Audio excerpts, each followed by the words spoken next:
Hello and welcome to this week's episode of Talking Skritt. I'm your host John, better known as Dale around Yak Spin, with a fantastic show for you. Mad King Thorn has arrived. Some balance comes to the new Elite Specs in the way of bug fixes. Mount skins are a thing, and much more. But first, let me introduce you to my fellow host. He is a moderator over at MMO Champion. For Halloween, I think he will dress to the nines. Hopefully he will go as a cowboy ninja Viking. Say hello to Jim. What? That'd be really expensive. Especially if I was going to do it right. But, hi everybody. It's the only way you can do it is right. And he streams over on Twitch where he answers the age-old question, who is the real Mad One? The Mad King or the player character who tends to collect dust, teeth, and eyes? Say hello to Age. You know, you have a fair point. Now that I think about it, that is pretty disturbing, especially for me. So, yeah. Hi, guys. Especially the worst part is we have all that stuff and go, this means something. It combines into something special. Well, and the giant eyes. Like, how many people just have a bunch of giant eyes sitting around? Yeah. And a bunch of Grawl skulls. Yeah, we're not too right in the head. But let us jump right into it. So we talked about last week about them teasing that Halloween was just around the corner. Well, it has dropped on Tuesday. And boy howdy, I think, well, were we wrong last week? I think we were saying, there's probably not going to be any new stuff. There's, they're probably not going to bring back any of the stuff that, they left out last time. They're probably not going to update the maps. They did all of that. So, I mean, holy crap. So, of course, they redecorated Lion's Arch. They added the Halloween dailies like normal. They brought back the Mad King's Realm. They had the Labyrinth. They made it so you can glide and use mounts. And they added a mount race. So, I mean, that awesome. I was so floored. I was surprised when they did that. I mean... You can't go over walls with the... Oh, you can go over them. Well, yes. Just don't land on them. Hmm. Yes, there's a punishment if you try to go over the walls. It'll do like a knockback, which I think then knocks you down for like 5 minutes or not 5 minutes, sorry, 5 seconds or so. It felt like 5 minutes. It felt 5 minutes when I was getting pummeled by things. I have a problem with the Labyrinth this year, but I think I can wait until we actually move towards the end. But okay. They actually brought back Lunatic Inquisition. Fortunately, it's not the MOBA style game that we remember. That's not the one we were talking about last time. This is the one that I think they've had on a somewhat regular basis. They just didn't have it there last year, where it uses the Labyrinth map, and think of it as extreme tag, where there's one person that's going to be the person, has to go find everybody else. And when you basically kill that person, they then join your team. So it's almost like a zombie mode, I guess, in a way. Sweet. And you try to survive as long as you can. But, can I bring stealth? no, it actually removes all your skills, and you can find items around the... Actually, it gives you one skill where you can camouflage for, I want to say, maybe 8 seconds, but it's on a 30-second cooldown. Okay, that's fair. You definitely gotta use it wisely, but there are stuff around the map that you can use to stun the people if they try to chase you and different things like that. But yeah, it's definitely fun. It pops up as one of the dailies, so I tend to go in there as one of the options. They brought back Ascent to Madness, which was the story mode dungeon where you basically fight the Mad King in the 3 levels, I think. But nothing really changed there. I don't think there's new dialogue anywhere in there. It's just the same dungeon. And do note, is you do have to jump from rock to rock. There is not gliding. There is not mount flying in there. So don't expect to do that. I would hope not. Of course, they brought back the Mad King's Clock Tower, which is the jumping puzzle. Yeah, chat's also bring up with the Lunatic Inquisition. if you do a bunch of events in that thing, you can actually get the pumpkin shotgun, which I think you can actually then either knock out or really damage the enemies. That sounds really cool. Or you could be like me, pretty and when awesome. you spawn in for the daily, you get trapped in the center area and can't move for the whole 5 minutes. That's one way to deal with the enemies. Have Wow. Arena help you. But How do you get trapped in the center?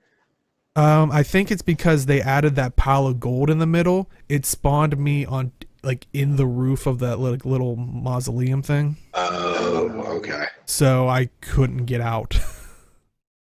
You were just trapped in the geometry. Huh. Yeah. Hmm. It's the Ash Legion spy kit. that's for It's similar to the thing, yeah. Okay. But I yeah, might actually have to give that a shot this year. yeah, So it's I pretty remember fun. it from 2 years ago. So And like we said, the Mad King's Clock Tower jumping puzzle. Nothing new with this, same as last time. It's challenging, but it is fun. Some new stuff, like that's kind of all the stuff that's been there, great, wonderful. But what's the new shiny stuff? So we've got new armor and weapon skins, and also they brought back from one thing that people have been asking for, the Mad Memories back pieces. I have them. We'll show the Mad Memories back piece because that kind of leads into like the armors. But you can get the. You'll see on the left there, the green one is the tier 1. You'll see the flaming one that is tier 2. That used to be the only ones you could get.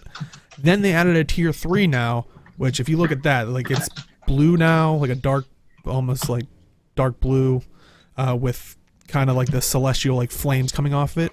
And then there's actually a 4th one, but that's not part of that particular series. It's basically a ghostly book back piece. And actually the way you get that leads into we saw the teaser image of these new armor skins or outfits, but we found out this Tuesday they were armor skins. You can see them on the right there. The light is the kind of like a scarecrow-esque type thing. The medium is using the noble outfit, but also has like blood on as a mask, like just like little blood splatter on your face and on your shirt, on your chest piece. And then the heavy is what? Templar, I want to say. Dark Templar. Yeah. But kind of redesigned to be kind of more Halloween themed. You can kind of see like the Mad King on the shoulders and like kind of a skeletal lining on the chest piece. And you can get one of these by doing the one of these sets. You can, or a mix of them. You basically can get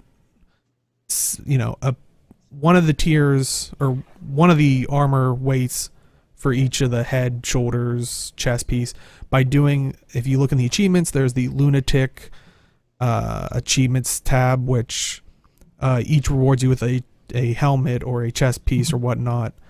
And it's doing stuff like killing enemies. I think one's like do the jumping puzzle one time, the Mad King's Clock Tower. I think the other one might be doing Ascent to Madness, but it's basically stuff that you'll probably be doing anyway if you're doing the Halloween event. So you can get one of these armor sets or a mix or match of them for free, or for just doing these already.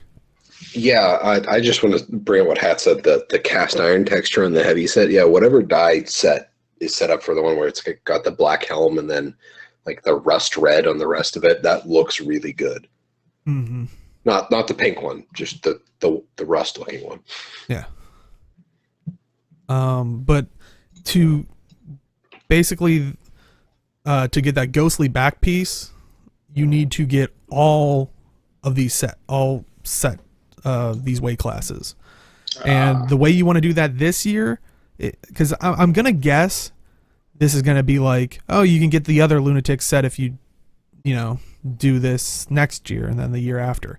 But if you want to go gung-ho and try to get them all in 1 year, You can buy them at the vendor for recipes at the vendor for candy corn cobs, which, if you don't know, are 1,000 candy corn a piece for one candy corn cob. And I think one set total costs 7 candy corn cobs, and that's not including the insignia, which is another one. So total, you would need to get the other 2 sets to 15 candy corn cobs. It's not bad. It's not until 1,000 candy corn. I would say it's not until you think, what does it take to make the insignia? You need one of each of the nougat, skull, and fangs, that the special ones that are 1,000 apiece. So to craft 2 more sets of armor, you would need 12,000 of the fangs, skulls, and nougats. They do drop plentiful. I kind of like that, because those, besides candy corn cobs, unless you wanted specific items, I guess. Yeah, there's like not really a those- use for them now that I think about it. Yeah. They were utterly useless in my opinion. So having them have this type of use for the armors is pretty good in my opinion. Mm-hmm. It's That's just a fair point. it's just trying to go after it in one go. It's like keeping 1,000 at a time on your person is just takes Get up a your lot of flamethrower inventory. ready. Yeah. But so that's basically how you'll get that ghostly back piece if you do want it. And I don't think, I know some people were like, man, for all the trouble you go through, I would wish that was ascended. I don't think it is. I haven't heard that it is. I think it's just a regular, like, exotic tier. I don't think that should be ascended. That's a little much for a Halloween thing, because the value, sure, it's hard to get all those items, but it's not like those items are worth the materials that go into a piece of ascended gear. Yeah. And Chad is saying it is cheap on the trading post if you do want to buy those things. They're cheap and specifically they are because exotic. the supply is there. Like, you have Yeah. people trying to get rid of these things all the time. But I'm kind of hopeful that, you know, the next year you'll be able to just go and do the achievements for the other ones, because I was like, yeah, 15 candy corn cobs isn't bad, and then I was like, I don't want to hold on to all those skulls and stuff. This is why I buy the crafting material storage upgrades, because of stuff like this. I need to get one more so I can hold a full candy corn cob. Ugh. 3 stacks now. I don't know. I still personally couldn't warrant it for just a holiday event, but I do know they're useful. It's just, I wish it would increase your stack size as long as it's in your bank or storage. That would make it great. But I have too much crap in my bank to do that, Adams. yeah, I'm already a hoarder enough. I only have 3 bank tabs, so I mean I could buy more of that,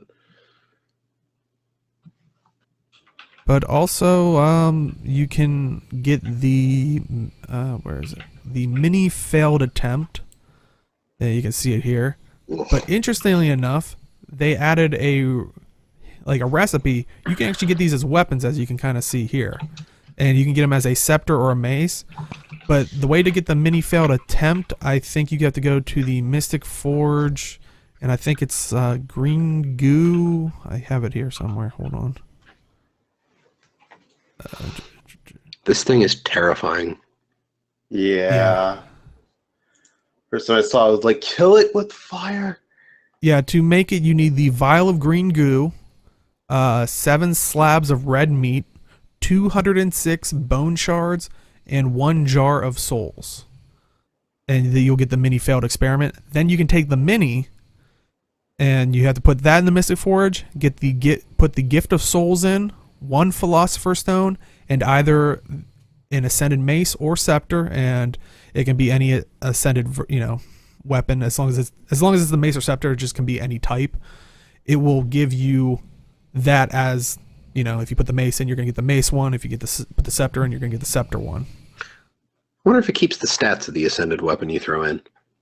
I don't think so. I think it's kind of like just like if you're switching the stats, it wipes out all your skills or Well, I sigils meant and stuff on it. if you throw a Valkyrie's mace in there, if it comes out as a Valkyrie's mace with the failed attempt skin on it.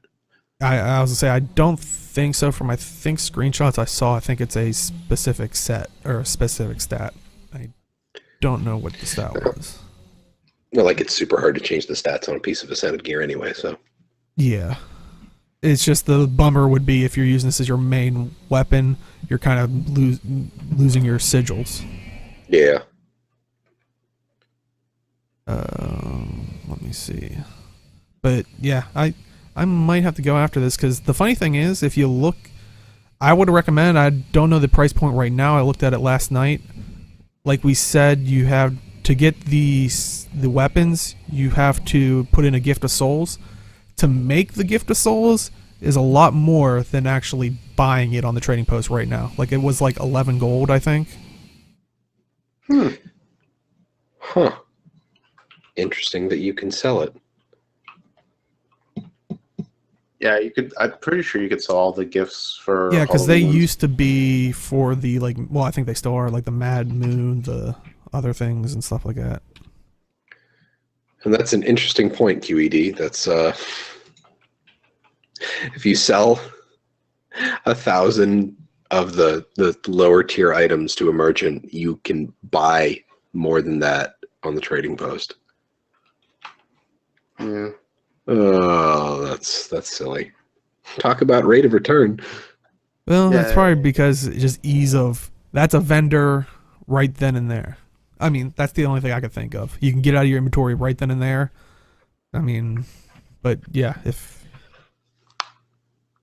it is more lucrative to sell it to the actual vendor. But also another new item, which I'm worried to show the actual version of this because the preview image doesn't do it justice. They put in a torch in game called the Touch of Madness, and It's good. it's horrible. Don't go after it. Like What do you- so the price No. lowers. No, you shush. So I need good. it. I want this and I want it cheap. But if you preview it, it actually shows kind of like almost like on the outside of the person's hand, like a little fireball. It is not that at all. Like here's someone that made a gif of it with Astrolaria in their hand, and that it basically gives you like a legendary like forearm effect of like molten fire. Like it's pretty awesome as a torch skin. Can you dye it? Well, it's a weapon, so unfortunately not. Yeah. Derp. I wish. I would love that to be like a blue, but Yeah, Guardian Blue. I'd Iron use that in an Fist. instant. Iron Fist, I Yeah. love it. Or Yeah, there you One go. Punch If you're- Man. If you're looking for the Iron Fist cosplay, there you go. Oh wow, I didn't think about that. What? That makes sense. Iron Fist cosplay. But yeah, it's so cool looking. But it has a That's chance it. to drop out of any of the trick or treat bags. I mean, of course, I think it's a higher chance in like the personalized and the. Get ye I to the think labyrinth. Yeah, and now they have 121 the. Yeah. Oh, it went down. I think it was 150. Oh, show's over. I gotta go get something.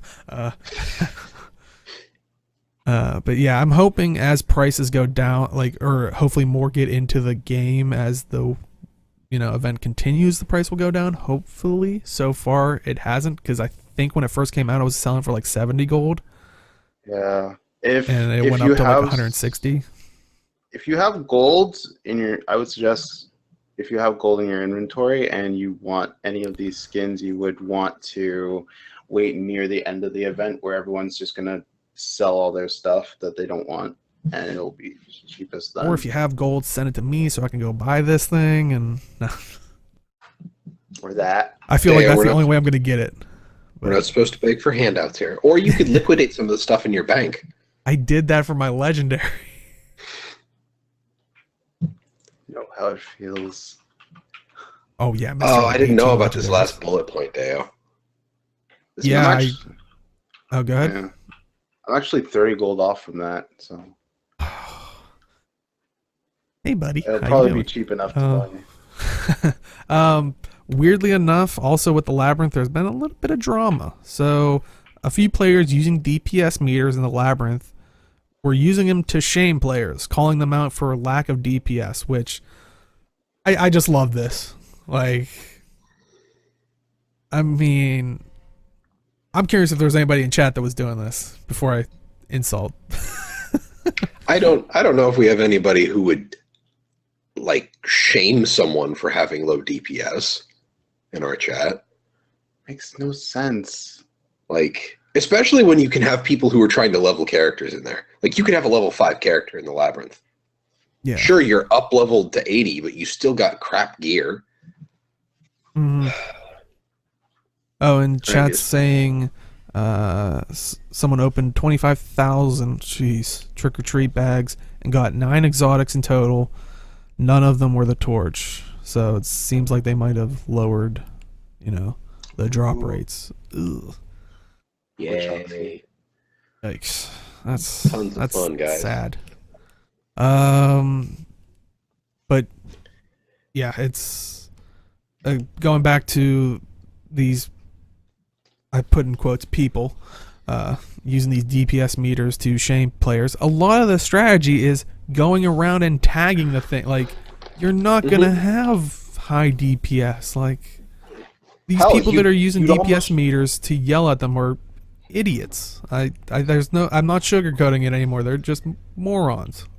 The only time that your DPS actually matters is when you're fighting one of the 3 bosses. Maybe that's the case. Like, that's the only thing I could think of, because otherwise, and heck, a lot of people are saying the strategy now is not to even do the doors. That's my problem with it. That's what I mentioned earlier, is now people are complaining that it's not profitable enough to do the boss doors. Go screw yourselves. And I mean, and that's the problem. It's like, while it may be more lucrative to just hit mobs and stuff like the mobs that are out in the, Labyrinth itself, I just need to get good. Yep, I need to get good at Labyrinth.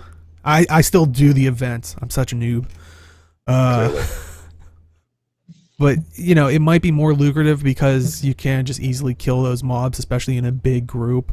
Because the reason it's lucrative is people are going after the trick-or-treat bags above all, because I think they're selling for 4 silver a pop, or somewhere around there. But, chat saying it might have been a troll post. I don't know. I don't put anything past people anymore. It's... yeah, like my 3 silver, 78 copper. Oh, it went down. And Kitten Theory, I don't know. Like, if that's a troll post on Reddit, fine, sure, whatever. But I was in a group, like the only time I was able to spend about 20 minutes in the Labyrinth the first day it was out, and people were just like, I'm used to people running past Lich because nobody wants to think enough to do Lich for whatever dumb reason. But we walked past the Viscount. We walked past. The only reason we did the Labyrinth, the horror, is because he doesn't let you run away. So they'll chase you down. People believed it. So even if it's a troll post, people are still doing it. And it bothers me because it's like, they don't spawn that often. Do the boss fights, get the big trick-or-treat bags. It's kind of interesting because even if it was a troll post, it kind of brings up an interesting discussion of DPS meters in open world content when you're doing bosses. I think those are 2 separate things. It's like the people shaming for open world content. Like, who the hell is going to use a DPS meter on Shadow Behemoth? Seriously. Never know. Like, I don't understand that. But I don't know. Like, this whole concept of it's not lucrative enough. Like, that always kind of feels like it drags things down sometimes. Well, okay. In that case, in the case of Labyrinth, majority of people are going in to farm trick-or-treat bags. I mean, that is the thing. By the way, Short Bow on Thief is a great loot stick, since loot stick on Guardian was nerfed. Though Firebrand Tome 1, or Tome of Justice, that's basically took over the loot stick for the Guardian. But pretty much. And you know, chat, you're saying you never disable it. We're talking about the people that will call people out for it. Like, it's okay to be like, you know, you look at it and go, okay, well, I mean, you got to realize where you're at. In terms of playing for the event versus for enjoyment versus actual farming status, I think Arena could achieve both in the same way. You just have to, sadly, you have to make the doors as lucrative as just running around. That's just what it really comes down to. There's been a ton of examples in this game already that has proven that you need to make the events better, or you have to downscale the mobs in order to make the doors more eventful. I'd hope they'd make the doors more eventful, because kind of downscaling the mobs kind of takes away from it. But or have the doors have a chance to spawn, you know, vets that drop better stuff or something like that. Well, some of the doors do drop vets. Yeah, but there's two types of Gennaro doors. There's one veteran spawn, and then there's a horde that spawns. Mm-hmm. And honestly, fighting people always do the horde spawns, because that drops a ton of stuff. Exactly. So, and it upscales the more people. So the bigger your Zerg, the more stuff spawns out of the door. Mm-hmm. And an important note for Labyrinth itself: while there's no diminishing returns on loot, there is diminishing returns on the event, so it's not as great for a leveling up a character. People have found out. So if you are just farming, you know, it's perfect. You shouldn't be going in there to level. I honestly think you should just be going there for packs. Leveling is kind of like just a bonus, I guess, for me anyway. Well, I think people go into it to level because most experience boosters affect kills, not necessarily experience from all sources, and that's literally all you do in the Labyrinth is you kill stuff. So yeah, I'm not saying it's a bad way. I'm just saying it's not the primary objective of the Labyrinth from a PvE open world like perspective from players. Right. But I mean, overall, how are you guys enjoying the Halloween event? And I'd love to hear chat's thoughts. I mean, after you age, I honestly haven't touched much of it yet because I've been really busy this week. I did apartment things and I got a new stuff at work, so I've just been I had high anxiety, stress, and but yeah, I plan to do a lot of it next week. I do want to get all the skins, and I'll try to do it. I'm not sure if I can. Farm a lot of tote bags in Labyrinth, and just have a lot of fun. What I'm really happy about is that they spread out the achievements into like one-time thing and then reoccurring ones, so that there's always something for new and returning players. That's pretty nice. They need to put a Mad King tote bag. If people are actually calling them tote bags, there needs to be like physical merch. It's the Mad King tote bag. And it's got like the pattern stitched into it for the trick or treat bags. Oh, you reminded me that they do have some Halloween stuff in the We Love Fine store. I forgot to mention that. Yeah, they did add a couple of things in there, so definitely check out We Love Fine. I mean, if you're liking the Halloween events, or maybe you don't want to farm for all that random stuff. You want a definitive thing, so go to We Love Fine. What you see on that screen is what you're getting. Definitive drops. I did get my vinyl this week. It's pretty sick. I don't know if I ever want to listen to it or if I just want to put it on the wall. I should buy a second one so I can do both. ArenaNet wouldn't complain. Yeah, those are my thoughts for Halloween. Yeah, I'm going to spend some time this weekend, I think. I had that in when I was collecting resources, because chat's saying they overhauled the achievements, added weapon skins. every 5 days you complete the daily, there's a new weapon set you can get. It kind of looks like melty candles and ghosts. Let me see if I Oh can. man. Oh, that one. Okay. Oh, Yeah. so I have to start doing dailies. Okay.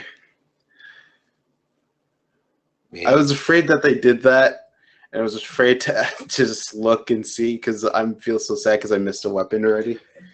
I don't usually feel too bad about missing these because they're usually the sillier weapon skins, and I just kind of meh. Yeah. Because those are the ones they had. Those are like the quick. purple ones that they had in the previews, right? Yeah. Yeah. Yeah, I'm not super into those. So Just like collecting them. So I guess I'll do my dailies after the show.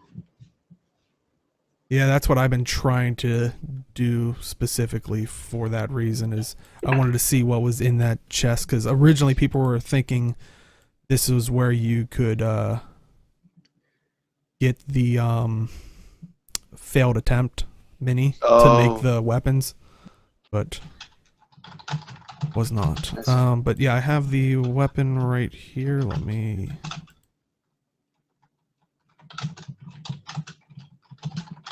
Kind of see them right there as they cycle through, but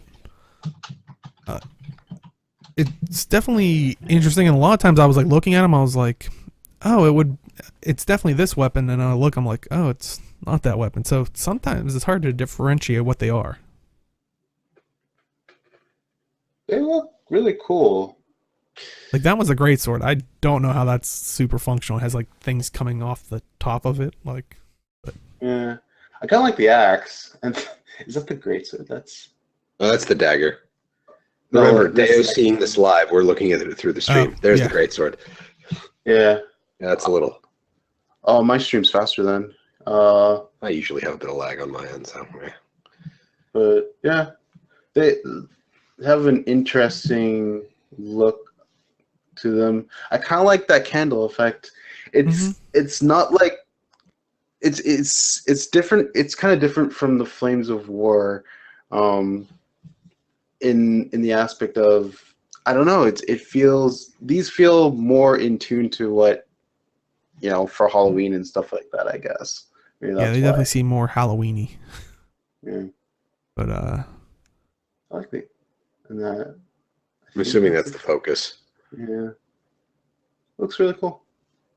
that one's the shield. So, like the one I'm seeing now. But yeah, I think a lot of them are interesting. I don't see them on any of my characters, but I might pick up a couple during the dailies because otherwise you can pick the contents of 10 trick-or-treat bags, which I think people are saying that gives you just all of it at once, which people are like, yeah, it's probably just better to go for the weapons if you're weapon collector type thing. Okay. Yeah, but going back to overall as a event, you two said you really didn't get a chance to fully try it, but I've been plugging at the dailies, got the lunatic chests for the lunatic achievements. Haven't picked my armor set yet because I'm still like, which one do I guaranteed want? But I think they knocked out of the park, especially for a holiday event. Yeah. We got new content. We got another tier of this kind of scavenger hunt for the back piece. New armor, new armors. They're reskins, but that's pretty standard with I think other MMOs. For a holiday, yeah. Yeah. We got the hit, like you can get the mini that turns into the weapons that, and every time you do the 5 dailies, you get the other weapons, a choice at the other weapons. So they added more minis. Like I think they did a great job personally for the Halloween event. But. Yeah, I agree. Like this is a great update for a classic event that everybody in the community seems to enjoy. So yeah, I think it's better than the other past years. Well, with a few exceptions, obviously, but it's a solid update in terms of giving players more than just new items, giving them something to do in order to get new items as well. Yeah. Oh yeah, the updated labyrinth, so you could actually glide or fly and use your mounts in it. They added a race to it. It's like, it's just. I think what I like the most is that the achievements are kind of tied to the content that you do. Even if it's recurrent content, it's new stuff that you get because you do the content. So I think that's what I like the most. And yeah, like Chad's saying, we still have the clock tower and stuff like that. So we lost still a little bit of stuff from previous years. Like we still don't have the Prince storyline.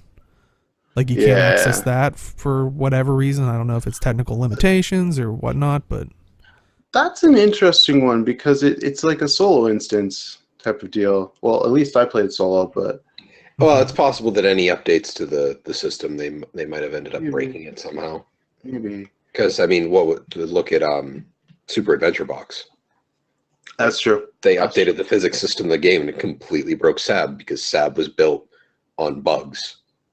So, what I really liked I was really hoping that they explore more of Prince Rook's family or like wives or things like that, because that's to me one of the interesting lore. You mean Prince Thorns? Yeah. Oh yeah, Prince. Yeah, sorry, I said. Rook, to be fair, it happened. The prince was in Ascalonian ruins of. Oh man, now I'm blank on the name. Nolani Academy.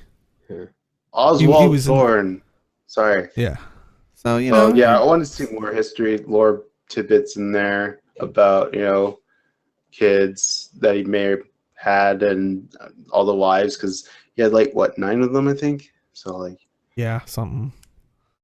But I mean, Arena, if you're listening, I'm about to crick up that paper. I would still love to hear some back history on Rorik and stuff like that. I mean, don't if you're writing that out and we're about to throw it away, you can still keep it. But that's just not Halloween related. But any final thoughts on Halloween in general? Good update.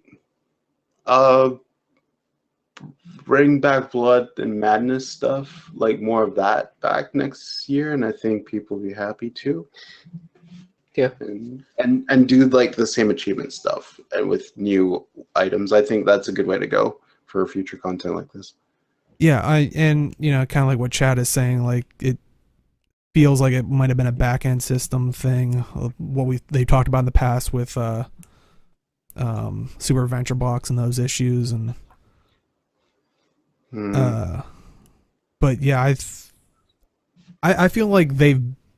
I mean, other people might not feel this way, but I feel like they played catch up with this one because they've added a lot of weapon sets. Armor sets and stuff like that. I feel like this one they played catch up for all the years that it felt like it was just kind of stagnant or taking away from. So hopefully, I could see next year, maybe it's not as much, but hopefully they'll add to it. But, knock on wood. Yeah. Oh, we need to have a person named Chad. That'd be amazing.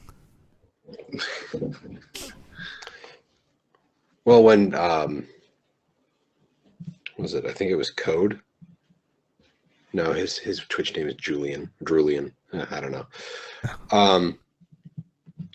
But yeah, I'm actually looking forward to unlocking some stuff. I know I like the armor, or at least with some of the. I don't know if I'll do anything with the skull faces on it or anything, but they changed enough of it and added dye channels that the Dark Templar stuff, especially where the tips of the spikes on the Dark Templar armor looks like it's heated or something. That looks really cool. So I definitely like that. You're kind of talking about those armors and stuff. That's why I'm torn. The light armor, it's it almost makes you look like a scarecrow type thing, and you can see on the armor itself, the patchwork. Speaking of patchwork. Oh my god. The patch on Tuesday also wasn't just Halloween. It had bug fixes to PF content and other maps. The new mounts tab in the hero panel, lay infused sand and eyes of Cormyr have finally been added to the material storage. Oh my god. Oh, I freed up so many slots.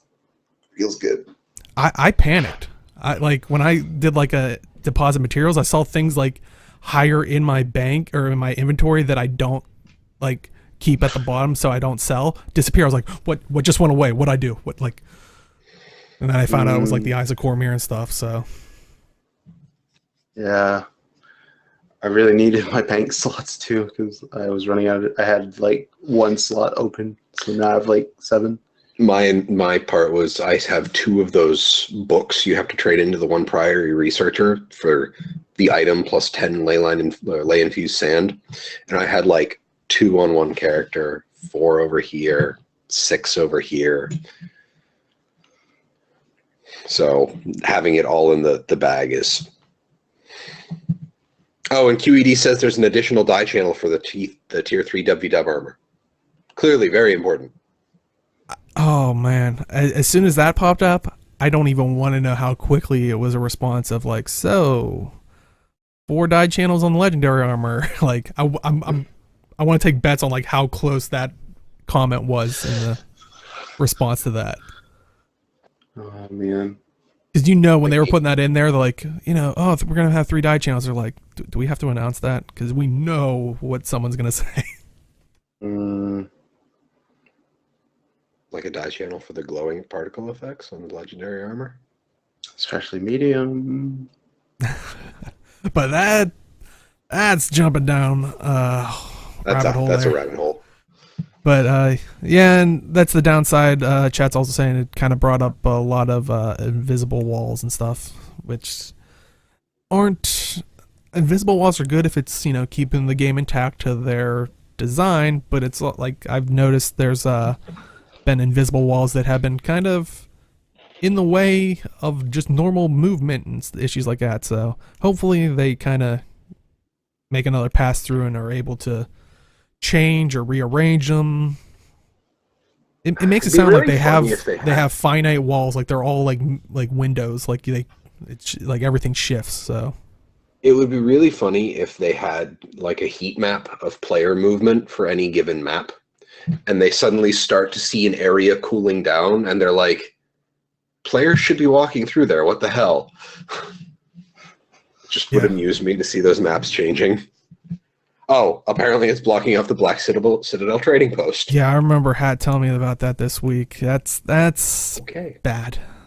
It would be amusing if the walls were dynamically spawned.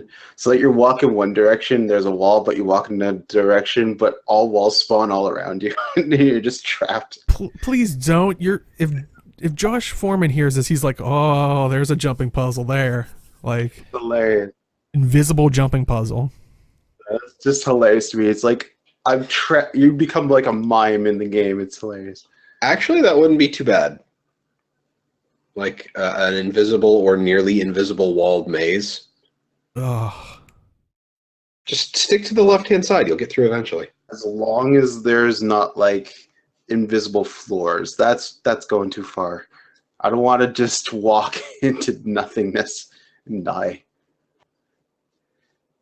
Oh god, that's just scary all around. But some of the other things that came out with the patch notes, some fixes to the professions. So Guardian, Power of the Virtuous, fixed a bug that caused this trait to apply an incorrect amount of reduction to Virtue of Justice, Spear of Justice, Virtue of Resolve, and Wings of Resolve. So, minor tweak for the Guardian. I don't think it really affected them all too much. Yeah, not too bad. Yeah, oh, go ahead. I honestly wouldn't even know to. I don't activate my virtues, so because I run base burn Guardian, and if I turn off Virtue of Justice, I've done a bad.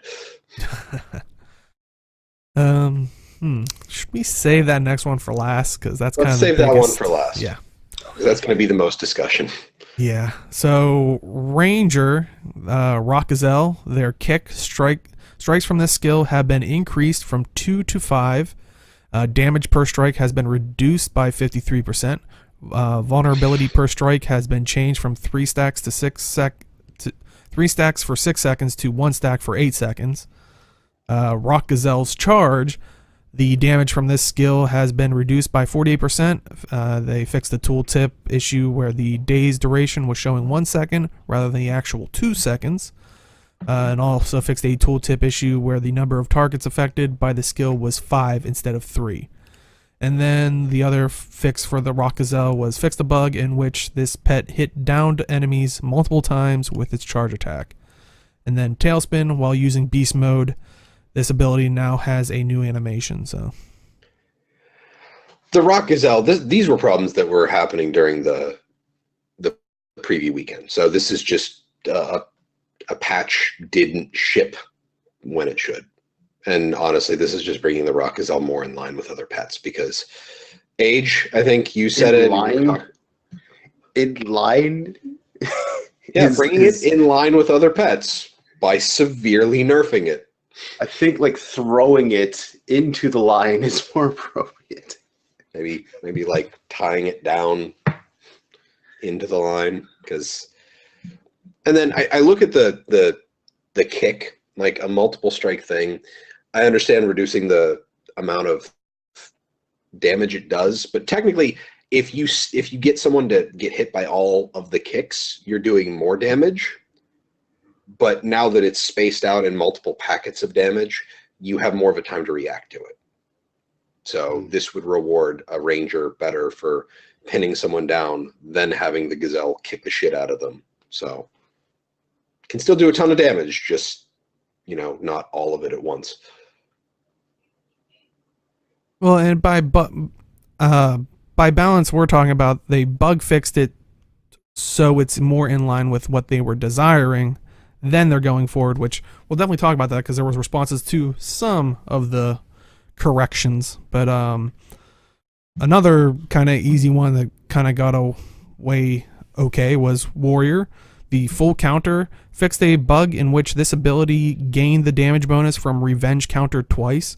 The base damage of this ability has been reduced by 12.5% in PvP and World v World only. So it's not as bad. I fought Warriors after the patch. Well, Spellbreakers after the patch. It's still does pretty good damage. So yeah. It's just not, crit one-shotting people. Yeah. So it's made it a little bit more survivable for other people. Speaking of helping the other players against one profession, the Necromancer, which probably got hit the corrected the hardest with the bug fixes. Manifest Sandshade fixed a bug that allowed strikes from this skill to hit from multiple Sandshades on the same target. We did talk about that during the AMA. Manifest Sandshade, World v World and PvP only. The spawn duration of Sandshades has been reduced from 20 seconds to 10 seconds. And Desert Shroud fixed a bug that was preventing this skill from processing Manifest Sandshade upon casting. And Nefarious Favor, in World v World and PvP only, the recharge time of this ability has been increased from 5 seconds to 8 seconds. That's the Boon Corrupt, right? Let me see real quick. I believe it is. But talking specifically about Sandshade, dealing with Scourges in PvP has been an absolute it's not fun to play against a Scourge previous to this update because they drop 3 shades on the point and then they press a button and you die. So yeah, you range them, but the problem is they line of sight you, and that's easy. But then you have to go onto the point to recap the point, and then they drop their Sandshades, and what are you going to do? Like, you're literally just taking Condi for free every time you try and cap the point. Or you chase the Scourge around, and then you basically play their game by getting into close range with them, and then they just use the bugged multi-hit from Shades, and they nuke you. I think... No. There is an unintended effect, I think, of this. People are calling it undocumented patch changes, but Doomfire is not proccing properly. I think it procs when you drop the shade, and it only procs on the first tick of Desert Shroud. When previously, when they talked about the Scourge, they said that every tick of Desert Shroud would basically be like you're dropping a shade again. So when you hit Desert Shroud, every tick of Desert Shroud is supposed to proc Doomfire. So I think the problem that happened here is they fixed the shade stacking, but it broke Doomfire interacting with Shade Strike. So that has had the unfortunate side effect of tanking Scourge DPS in PvE right now, which sucks. But I think the problem I have is people being a little hyperbolic and saying this is an undocumented patch change. It's a bug, guys. Undocumented patch changes are bugs. There's no nefarious will behind it. It's just a problem that needs to be fixed. And it'll get there. Just breathe. Yeah. Unfortunately, my Scourge is the one with all my fractal stuff. So when I did fractals this week, I only did it once, but I did Scourge. I had to take off Doomfire, though, because it wasn't working properly. It doesn't do anything. Yeah. Because, I mean, that's like literally, like, Doomfire plus Desert Shroud is literally the pinnacle of burst DPS that a Scourge can put out, right? Because that's a lot of burning. Mm-hmm. So if you can't throw that, because I can only imagine you like Plague Lands into Desert Shroud, and there would just be Condi everywhere. Well, yeah, if they stay relatively on it, it was pretty good. So, I mean, if you're in melee with a target, they're going to stay on it, because it's not like the AI is super great at moving out of AoE that's dropped on top of it in fractals. I mean, it's still like the old school AI, but it'll get fixed. Also, the Boon Corrupt needed to be nerfed, and I'm totally okay with them having an 8-second cooldown on that. It's a shade that converts conditions into boons. So it's the other way around. Okay. Yeah. Did you talk about it basically dropping like 10k damage in the charts, the benchmarks? Now, that was the thing, is Doomfire now only procs on Shade Drop and first tick of Shroud, right, Deo? Because I think you walked away before it. As far as I know, yes. Okay, yeah. Like, without all those extra ticks of burning, that's going to be a lot, because burning is the second best scaling damaging condition. The first being fear for Necros. Though the devs did speak out on how, at least the Necromancer changes that we see in the patch notes were not accidents. They deliberately did this. Their idea for this is they wanted to make sure the bugs were out of it before, and they did say add damage to it. So hopefully that means Necros are going to see a buff, hopefully a good one, to their damage to help them be more competitive, because I know a lot of people are, Chad was even saying it in the PvE scene, Scourge is kind of irrelevant for, the raid dynamic. Yeah, right. But it is interesting. I think on that forum post, they actually referred to the Scourge as a support. Yeah, that's what I kind of thought that they were going with Scourge, is they wanted it to be kind of like I talked about Firebrand before, where Firebrand can put out burning, but it can't burst the burning that a base Guardian build can. So Guardian, I think, is a lot more about putting out offensive benefiting support. Like, I think it's supposed to be a multiplier on top of other people, not necessarily a crazy source of damage itself. Scourge, I kind of thought, with the crazy amounts of barrier it can throw out, I always kind of figured that it was going to be a more supportive spec, along with the boons it can throw out too, and also do Condi damage as its secondary thing. I never really thought of Scourge as being like the be-all, end-all, here, have all of the damage in Condi. Like, I kind of figured that would... It's just, I think one of a problem with it would be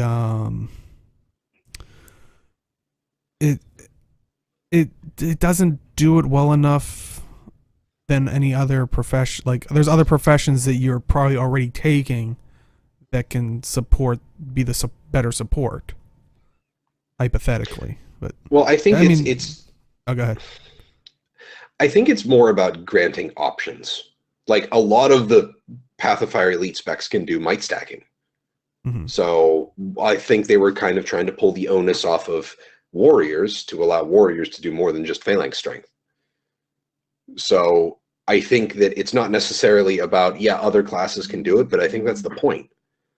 Is you can make a comp and be like, we need might stacking, so we need like 1 or 2 people to be doing that. Sure, you might have a PS warrior still, but you could have like a Deadeye and a Scourge. Yeah. So stuff like that. I can definitely see a barrier focused Scourge along with a Druid being great for like the healing side of things, because you've got the barrier to prevent the damage and to allow healing to take place, and then you've got the Druid to actually heal, and then the damage buffs from it. So I don't necessarily think that like that was the point of Scourge, to be like the be all end all condition person. But people think what they think. Mm-hmm. Yeah, people get an idea of how it's supposed to be maybe the first time they get to play, and it's like, this is what it's meant to be. But maybe it wasn't what they were intending. So that's the unfortunate thing, I think, in this case. Even my dogs are outraged by all these changes to the Necro. My dog May's Necro. I want that as a shirt. Oh. Oh man. But any other thoughts on the kind of profession fixes? No. I'm just gonna say that probably not. I don't know if there'll be a balance patch soon, mostly because they probably want some data on the elite specs and how they're faring, and they're doing these bug fixes over time. So I don't know if there'll be a huge balance patch until maybe mid-November, if anything. Next ranked season. Before probably next ranked season. Oh, so that was gonna be my question, because they do mention Carl McLean does mention that in the forum post talking about the Necro stuff, where they said we'll be looking to add some power back into the kit in the next balance iteration, he specifically says which was not today. So this, these were just bug fixes to bring it more in line with how, they thought that spec was supposed to be. Yeah. So I'm definitely curious of how that's, when that's going to be for maybe the people that want to run Scourge through rating at an optimal level and all that stuff. But do we have any idea when the next PvP season is? I don't think they've announced it yet. Okay. It's usually like 2 to 4 weeks of break. Oh, so okay. It just ended this past Tuesday. So probably next that's why I said mid to mid-November for the balance patch, because that's probably around the time where ranked will start again. Yeah, I'm hoping that they do the balance patch and then do ranked like the week after, but it might just happen at the same patch. Yeah, that'll be a little unfortunate, but yeah. So some other general bug fixes. So PvP, the Celestial Amulet is back with reduced stats. World v World, ruined territories have been changed so that once a team earns Bloodlust for the map, all territories which will switch to being owned by that team. If a different team captures a territory, it will be owned by that team. If the capture point decays, it will now switch to the team that earned Bloodlust. The wing effect on the Sublime Mistforged Triumphant Heroes chest armor can now be dyed, which I think is what the chat was saying before, the new dye channel. Certificates of heroics can now be purchased with testimonies of heroics as well as proofs of heroics. And also in PvP and World v World, their Crystal Desert reward tracks have been updated. The Sunspear weapon box has been renamed the Elonian weapon box. Rather than giving skins, the box now gives rare weapons. The number of Mystic Clovers given out by the final box has been reduced to 2 on the repeatable version of the reward track. Okay. Does that I sound was like working all on good that things? one, so yeah, that all sounds good. The ruins I like. I actually like the change of the ruins because it lets you tell at a glance if someone has bloodlust on the map, because you can just look at the runes and be like, oh, they're green. Green has bonus stats and stuff. So more information for people at an easier way to tell. Mm-hmm. Never a bad thing. All right. Next up is kind of more just like an update. We're not going to spend too much time on it, but it's basically because it's about the loot crates that we talked about last week, and kind of blackline chests and all that. If you want to listen to that, go see last week's show. But the kind of just a quick update of what people have been talking about. While this doesn't fully, relate to Guild Wars 2, it could have an effect, but that's why we're just going to update about it. If people want to, we can talk about it more during the after show, which, if you are watching this on YouTube, that it's one of those things that pays to, show up live. But if you want to talk about it in the comments, feel free to. So basically this past week, Activision popped up in the news because of a patent concerning microtransactions. And basically it's to use multiplayer to convince players to buy items via microtransactions. Now, important to note, this is not currently in any of their games, including Destiny 2, which is about to come out on PC itself. They do give out some examples, but it's an interesting line of phrase that they put in there of basically doing this will enhance a level of enjoyment by the player for the game related purchase, which may encourage future purchases, according to the patent. So what are your guys' quick thoughts on this? And if you guys have some quick thoughts, we're not gonna delve too much time into it because it's just, we can always save it for after show. In short, it's not a good idea. This is a definitively non-consumer friendly patent and business idea, and I don't like it. That's pretty much all I'm going to say for that until after show. Yeah. Yep. So just so people are aware that that's some other thing. And I think another thing, I was saying it in the comments, I believe, how we were saying the Peggy was saying that, and I believe the ESRB agreed with it, was they were willing to relook at the whole, loot box or gambling things if the government considers it. Well, the UK, I believe, actually was saying that they're actually going to take a closer look at loot boxes in gaming. So, what that means, who knows, but that's just, they're like, okay, we'll take a look at it if you want us to, but so we'll see as that possibly develops, but just so everybody's in the loop of loot boxes in general. Next up we have the gem store, and always thank you to Dolphin.net. Check out Dolphin.net so you can spend your gems more wisely. So, first up with the update, you can now buy up to 10 bag slots at 400 gems each per character. Personally, for me, I never been a fan of the bag slots. I mean, just because they are per character. But, if you are that inclined, you can get more on your character. Bag slots are becoming more of an important thing, I think. Even though they just introduced 32 slot bags, there's just a whole bunch of crap that drops anymore. Yeah. I get up to 200 now. If you don't have the 32 bag, or if you have basically 20 bag slots, you get up to 200. It's pretty nice. Still can't upgrade the 18 slot backpack, but whatevs. Also, we're seeing some Black Lion chest updates with the Halloween thing. They changed it to the Lunatic Court chest, and the guaranteed drop from that is the Evan Nashblade Trick or Treat bag.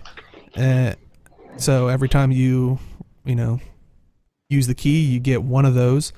It has a chance to drop all the others, like the stuff that we previously mentioned, like the Touch of Madness and stuff like that. But also some uncommon drops. This is one item. It's basically the Fallen Balthazar outfit and helm, which, you know, this is interesting. So you get a bundle item. It gives you the outfit, which it's an outfit, all or nothing. You can hide the helmet, but it also gives you this helmet piece that is an armor piece of all weights. So you know, you can mix and match that with your armor, but just the helmet. That's an interesting decision. Because on outfits you can hide the helm, right? But they're giving you the helmet as a separate piece. But it also means that they have indeed been capable of separating a piece from an outfit into an armor. Though, to be fair, with the helmet, they've always been able to. You could always hide the helmet, so there was always a separation. But yes, which means that they could have always done it. But it does feel like a tease where it's like, oh, like you could have always done this, like. But yeah, so this is in the Black Lion chest, so you do have to kind of risk it. Gamble. I purposely don't want to say that because it's, you know, I know you didn't say it for a reason. Because that's such a charged word now. You have to risk it as a chance, but it is an uncommon drop. With that is returning the Grasping Phantom Glider, which was from last year. Also, some rare drops. The Improvised Weapon Collection has been added there, which was a previous Black Lion weapon set. Super rare drops. The Shadow of the Mad King weapon set and the Blood and Madness weapon set are also previous years. The nice thing is that I'm glad they kind of did, because I was slightly worried. You know, we just got the Balthazar chest or whatever, which had the Hydra Staff and the Jackal Pup, and it was like, it wasn't here that long, and they already switched it. Well, you can still get the Hydra Staff and Jackal Pup backpack in there as uncommon drops for the duration of the Lunatic Court chest as well. So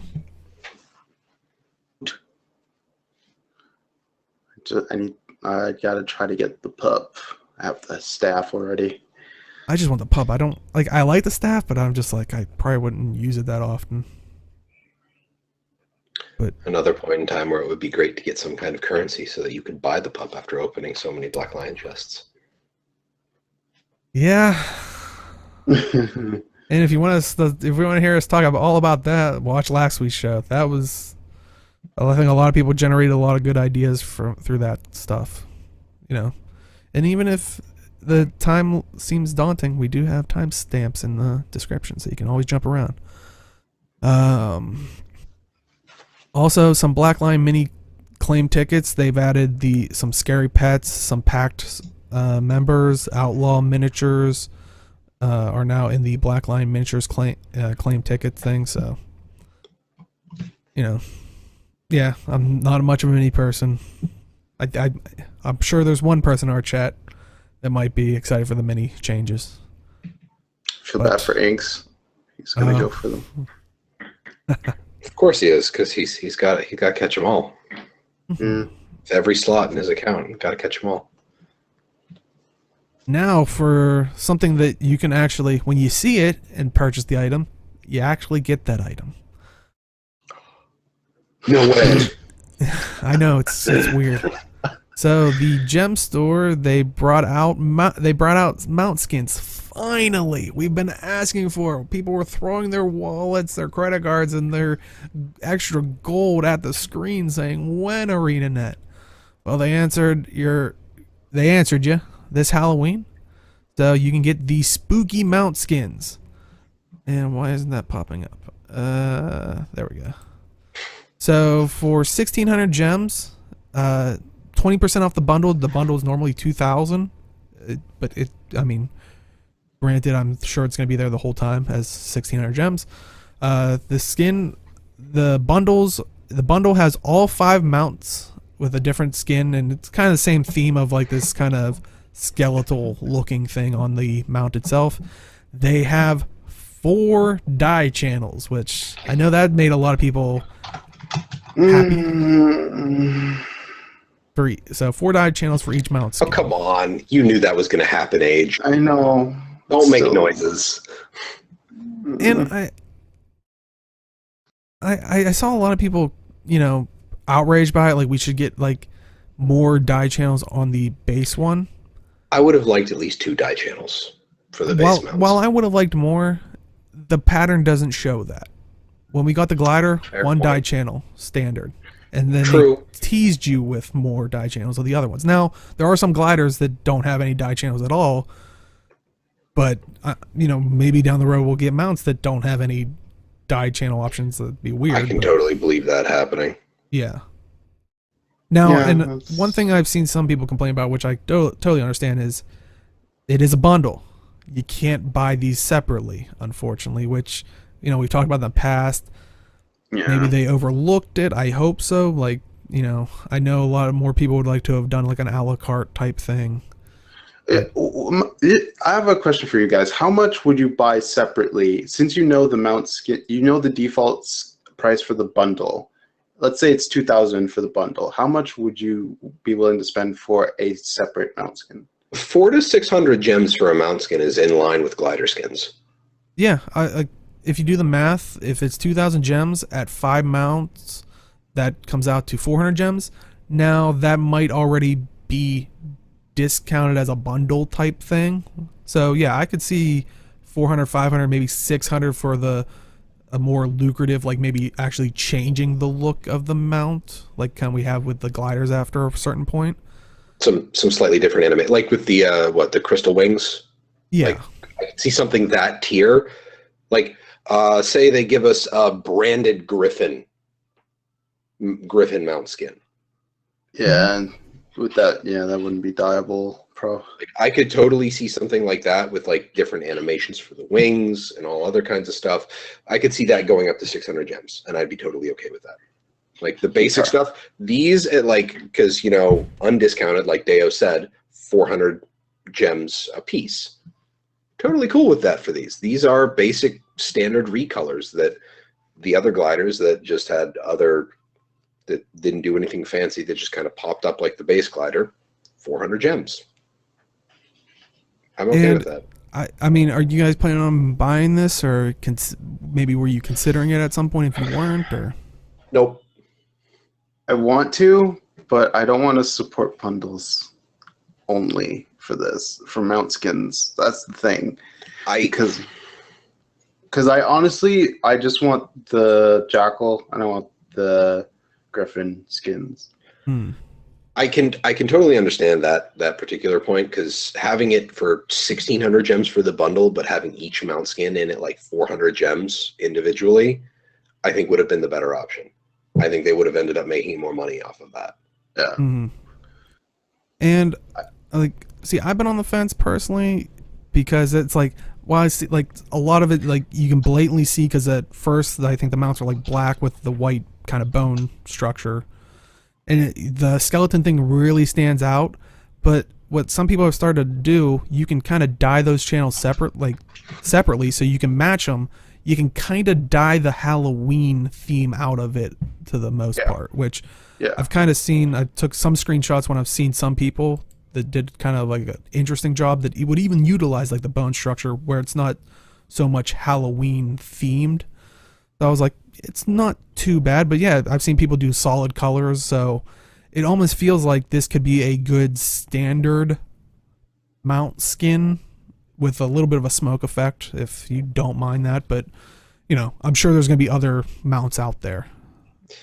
My only problem is I hope they don't feel shoehorned into doing a theme for, like, they don't feel like they need to do packs. Like, I'm totally okay with them being like, here's a raptor skin, here's a raptor skin, here's a skimmer skin, here's a springer skin, here's a raptor skin, here's a griffin skin. I don't think there has to be an even number of skins for all of the mounts. This is, for an art kind of thing, I want somebody on their art team to be like, I have a great idea for a mount. I don't want them to have to also then say, now I have to copy this to the other mounts. make because it work especially because that could also inhibit some. Be like, well, it can't really work with the skimmer, so I guess we can't do the Raptor. It looks cool or something. So, however, if they come out with like a mecha kind of looking mount pack, I'm going to buy that pack. Just done. Sorry, I already own it. It doesn't exist yet, but I will buy it. There you go. Oh, chat saying they don't want die slots, they want new mounts. Well, hopefully with the Living Store we might get other ones, but Ravenwood, when you say new mounts, do you want new mounts with new mechanics, or do you want like mount skins that are like different creatures but still act like the base mounts? That's the question I have, because I've heard people say like, that's a good point. I want a Dolyak. Do you want a new mastery line, or do you want one that's just affecting one of the old ones, just a different? Like, give me a Dolyak skin for the Raptor, and it just does like a really powerful charge forward. Okay, so skins. Yeah, I agree with that. I'm hopeful that they'll do that if it's anything to go by the glider skins. Like I said, eventually we had like the Comet, which that's totally not like the other glider builds. Can you imagine like a really big Jacaranda? And that's the skimmer, and you're just kind of hanging off the side of it. Oh, that'd be cool. Yeah, so hopefully they start playing around with the actual structure of the thing, but who knows when that'll happen. But yeah, I'd like to see more of that. But I think this is a good start, since even though it's Halloween theme, you can kind of get rid of the Halloween theme if you desire. Yeah. But any other thoughts on the mount skins? Give me options. Options, yeah. Now, to be fair, this is like the first set of mount skins, and yes. We all knew this was going to happen. So options will be limited. Come on. No. You all. I remember when we first. I knew they'd do a bundle. I honestly thought they would do them separately as well. Yeah, but I mean, I remember when we were talking about gliders Thank you, dear. But I remember when we talked about gliders on the show, and I was like, yeah, and then they're going to have glider skins, and I think it was Aaron and Royby that were on with me and Deo, and they were like, oh no, they're not going to do that, and then like a week out, like they did the announcement of the immediately they had glider skins. Like, here's a special edition glider skin that I have never used on a character. But also some returning stuff: the Candy Corn Gobbler pack for 300 gems, Vibrant Die Kit for 125, 5 for 500, 25 for 2,500 gems. Once again, these are those ones where there's special, like, 6 or 8 special ones, and then a bunch of regular ones mixed in.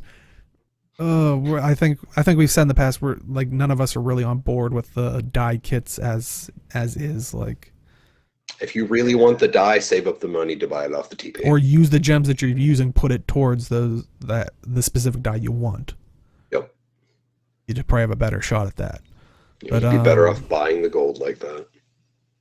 And the Candy Corn Gobbler came back. How do you guys have one, or? I don't have one. I might pick one up. I got one. It's only 300 gems. That's not a bad investment.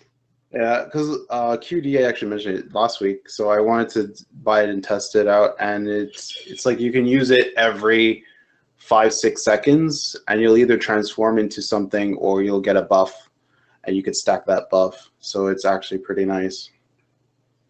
And you just consume 3 candy corn each time. So, and there's plenty of that to go around. And go ahead. Yeah. Well, I was just gonna bring up the point Adams made in chat. Yeah, go for it. With just waiting for your birthday on characters. This is why you should have all your character slots filled, because now that they're adding the guaranteed special die kits for all of the character birthdays as you get up there, this is what you need, because that's how you get the special dies. Mm-hmm. Because if you don't know, those ones, they let you choose the one you want, so it's not really a risk to. And make sure you know which die that you have, because I accidentally picked another one that I picked. Yeah, I hate doing that. Yeah. So. Also, limited time, 3 days left on them, is the Ghostly Outfit for 700 gems, the Grenth Hood skin for 500 gems, the Phantom's Hood for 200 gems, the Wizard's Hat for 200 gems, and the Shadow Die Kit for 125, 5 for 500, 25 for 2500 gems, which, once again, I think the Shadow or the Die Kit, like we said, it's still the same way. You're taking that risk of just getting a standard one that you got in-game, so, yeah. You're muted. Yeah, you're. That button is so weird. The Grenth Hood, the Fend Hood, and the Wizard Hat are all really good prices for what they are. Mm-hmm. And they are, yes, all of them are armor skins, so, you know.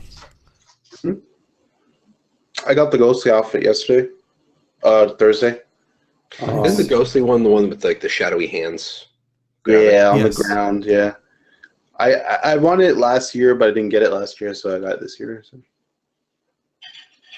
Also, 6 days left. The Mad King's outfit for 700 gems. That does come with a Scepter of Thorn toy for Costume Brawl, which I think we were talking about. Was it after show we were talking about it, or was it during the show where we were like, that thing is just so OP for Costume Brawl, like the fear on it. We were talking about how broken it was. Yeah. I mean, granted, it's Costume Brawl, so it's not like, you know, huge issues. The Executioner outfit, which I saw chat was mentioning, for 700 gems, that comes with the Executioner's Axe toy for the Costume Brawl.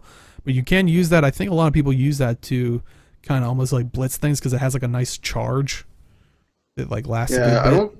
I don't think that puts you in combat, so you could go through like the fractal with the C one, the jaded C one. I forgot what it's called already. Mm-hmm. Yeah, Jade Maw? No, that's Jade Maw, yeah. Okay. The Solid Ocean Fractal is the technical That's it. Yeah, okay, yeah. Thank you. There you go. Yeah. You could also get the Devil Horns for 200 gems.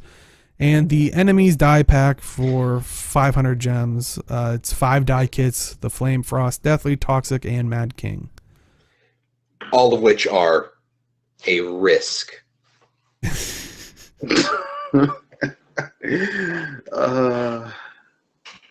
Yeah, you get one of each of those die kits. So, yeah. So probably, I guess, I don't know. Even, I guess if you're a newer player, it's fine. But I guess for vet players, it's less worth because you probably have quite a few Flame and Frost ones already, and maybe Toxic. So. Synexy, I'm assuming the Candy Corn Gobbler is good for WW because WW doesn't kill a lot of the buffs that you get from it. Yeah, Werewolf's World and PvE, the Candy Corn buffs, yeah, they're just, you can keep stacking those buffs, and like you could stack days on it, and they don't go away. Aren't they like the old, like single effect boosters, like the regen, the damage, the damage reduction? You also get the Magic Find and Experience booster at times. So okay, those ones stay no matter what mode you're in, but the armor, the weapon, the speed boost ones, the regen ones, they go away. Yeah, like QED saying, it gives the experience buff, gives 50% rank gain and 50% reward track gain. And is it a unique? Is it a unique buff, or does it take up a buff slot? I think it's a unique buff. I think it's a unique one. I'm not sure. I think it takes up the same slot. Okay, because I know it's one of the reasons why people always say, you know, if you're trying to target something like farm PvP or something, make sure you go to your guild hall and get your tavern buff because the guild slot is unique. Oh, that's what you mean. No, it's, you know, like the little XP you get when you put on an experience booster. Okay, so it's the same type of buff as that. Same type of buff as that. Okay. Chad is saying it stacks with the celebration booster, which is what, 100% more? Yeah. So, and that's the 24-hour one. So yeah. Glorious. Well, that's the birthday one. It's just the same buff, but yeah. And that's the Candy Corn Gobbler for everybody that's wondering. Yeah. Also on sale, an actual sale, the Gold Backpack and Mini Set for 480 gems. I think I have this because I just at that time when it first came out, I was like, oh, it's interesting enough because basically the backpack is the upper like a torso of a ghoul holding on to like an item, and then the mini is the leg. So it's kind of like it's hilarious. Like, yeah, I was like, that's clever enough. I have to give them, you know. Like I will give the whoever on the art team thought up that's really intelligent and I like it. So good job. Any other thoughts on gem store stuff? All right. Oh. Nope. Okay. Next up, we have the community corner. So first up, we have I think we've talked about this in the past. You know, viewer of the show gives us a lot of great insights to things like we were talking about the buff just now. QED, their guild. If I butcher this Descritize, okay, has updated their fractal guides. You will have the Reddit link in their website in the description of our YouTube channel or our YouTube video. But yeah, they overhauled their community website, new guides on mechanics, classes, and fractals, gear optimizer. I heard Jim was actually playing around with that just to see what things were like. So what are your guys' thoughts on the guild and their fractal guides? I like communities that put out stuff that people don't know things about. So like sites like MetaBattle or quantities sites for raid and Discretize is used for fractals, and they've gotten. I saw the Reddit thread that someone put up for them, or I don't know if it was someone from their guild or anything, but got a lot of views and a lot of upvotes. So it's pretty nice for anyone who doesn't know what to do. And just to put a point, it is for all walks of life. So if you're new to fractals or you're experiencing fractals, they have something for you, which is pretty good. Yeah, the info is solid for all levels of fractal. If you're just starting out, if you haven't started, if you're a vet and you kind of want to see if you've missed anything, it's all solid information. And I was messing with the gear optimizer. Don't set it for all four of they currently don't have it set up for power stats, but they're working on it for Condi and healing power. But don't select all of the stat affixes when you're trying to optimize stuff because it takes forever. Oh, I was gonna say, did you break something? A little bit. But, as a developer myself, I kind of can't help myself because I don't have a QA team. I have to bug test my own stuff. So my first thought is how do I break this? Well, as long as you report it to them so they could help, they could, do it. Well, I don't think they can really do anything with the number of permutations that adding that many gear pieces can do. So. Way to go, Jim. But yeah, I think I did hear some people like in the Reddit posts talking about like, oh, all the builds, like this armor sets that it uses is so expensive. Well, when you see that list, I heard them reply back. When you see that list, the first one is kind of the most optimal, which is going to probably use the most sought after stuff. If you go down a couple, look further down if you're not at that level, because if you're just starting fractals, you really don't have to go, 0 to 60 in a second there. You can build up to it, but if you do have the money lying around, if this is one of your alt characters, if you have the money to throw at it, yeah, definitely go for that higher, build, or if you so desire. And it gives you tips on like what the profession might do in the fractals. So if you are starting an alt, it's a good jumping off point. So yeah, definitely check it out. Any other thoughts on the fractal guide and the? Oh, there was an interesting point. It was on field. Field blasting? So you could stack might using fire fields, or you can use you could blast for stealth too. So that was actually really cool too to see as well. Because not a lot of people do that. It's actually kind of surprising how people don't realize that the combo system exists. Yeah. Mm-hmm. So, Yeah, I was gonna say I'm trying to think. Like they put that tutorial in for the dodge in the starting zones, but there's nothing really for There's combo nothing for fields. combo fields now. The only thing Actually, I is think if it you, might be in like the level up tips. yeah, but who reads? This is a fully voiced MMO except for the reading parts.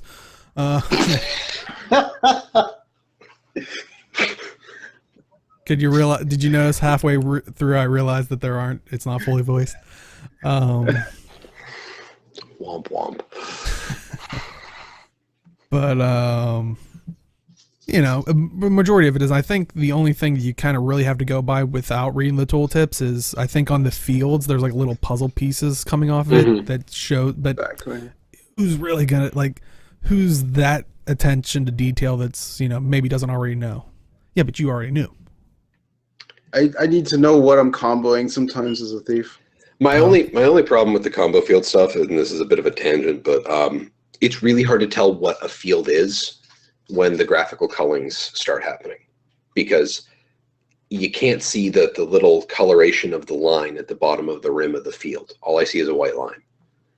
So I don't know what I'm blasting in. All I know is it's an allied field.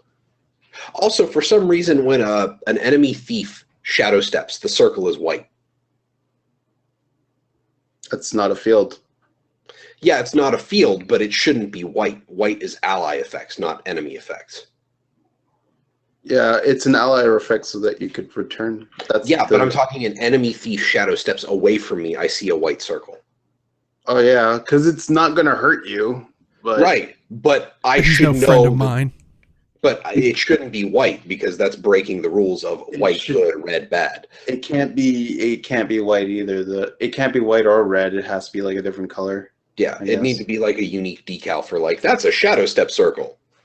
And then it would need to be tinged one way for ally and one way for enemy. Because what if your thief is jumping in and you want to make sure that they don't die, so you drop like a geyser on it as they come to blink back? Yeah, I guess so. That actually does make sense. So it's one of those things where I think people would utilize it more if it was a more readable system.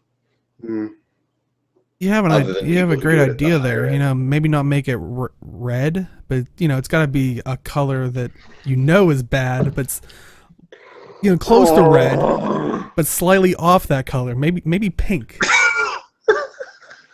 Speaking of pink, I like how well that is like.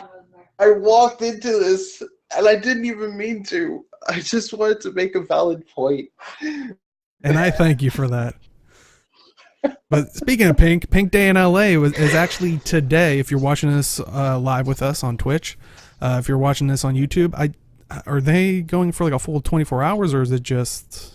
They're probably streaming all day. They're still I think it's right just now. for today. But heck, if you're watching on YouTube, you might be watching it, being like, "Well, we'll pass up on Talking Skritt this week. We'll catch it on YouTube." But if you. Pink Day in LA is happening by Gamers Giving Back. This is their 10th year, and we talked about this in the past. It is the event to raise donations for worldwide cancer research, and basically it's a party that consists all in LA. So if you're in Lions Arch and you're noticing a lot of people wearing pink, maybe throw on some pink dye and join in the festivities. There are people streaming for it. Usually it's the Gwen group that's streaming for it, and they kind of do giveaways and stuff like that. So definitely, check them out. But yeah, it's a good cause. Like I said, donate if you can, or if you can't, just spread the word. Get the message out there. Maybe one of your friends can. So. Yeah. But I used the right hashtag for my tweet about Pink Day. It's Pink Day 17, not 2017. But yeah, it's over this last week. I think they've been having stories. Like I've heard stories from some devs and stuff like that. Like and some of the people that are running the event saying how the first Pink Day with the devs supporting and stuff. So it's such a great event, such great history, and definitely check it out and help if you can, where you can, So, other than that, I think that is it for this week. So, Jim, where can they find you? I can be found on Twitter at MelFanusMMO. You can also find me on this channel. Sorry, mind blank there. On Wednesdays at 7 p.m. Eastern Standard Time for our Zero to Hero PvP night. I think at this point we've actually been doing a bit of unranked, messing around with some of the new specs. Me and my duo queue partner Chev. I was playing Deadeye this past patch, and I kept hitting 5 after I went pro, and thinking that 5 turned into Death's Judgment and not the 4. Yeah, that was a problem. Oh, don't worry, Asset. Well, we're still doing after show stuff, but yeah, Wednesday, 7 p.m. Eastern Standard Time, PvP shenanigans. Come hang out. Awesome. And Age, where can they find you? You can find me on Twitch, Twitter, and YouTube at Age Night Road. I didn't stream as much this week. I was, again, really busy. I did play some PvP. I should have a video coming out either later tonight or tomorrow about some Deadeye stuff. Next week, I'm going to be actually streaming a variety of games, not just Guild Wars 2. I'm going to be streaming the new Life is Strange 2 episode. I'm going to be streaming the new South Park game, and I'm going to be streaming A Hat in Time because I did do that last week. So yeah, should be a lot of fun. Awesome. And you can find me at simply_day on Twitch and Twitter. And if you are just popping at the very end, we do an after show, so stick around. If you do want to watch us in full, we do highlight it on Twitch, but we do put it up on YouTube. That goes up on Sundays at noon Eastern, 9 Pacific. Just search Talking Skritt. We're usually the first one that pops up. Like we said, if you want to jump around, we have timestamps in there. We have links in the description for all the stuff we've talked about. So if you want to be part of the conversation, definitely leave a comment there. We love talking with you guys. If you want to join us on our Discord, link is in the description on YouTube channel, on our info page, on Twitch. And I want to thank 7-Bit Brian, Jaibu Cool, Serene Virus, Sundurai. I'm always going to mess up your name. I feel bad because you just... Aset Gebnut. Gebnut. Okay. Gebnut. One day I'm going to get it. Moonkiller NV and Aurora Peachy. And as always, we will see you in the game. Good night, everybody.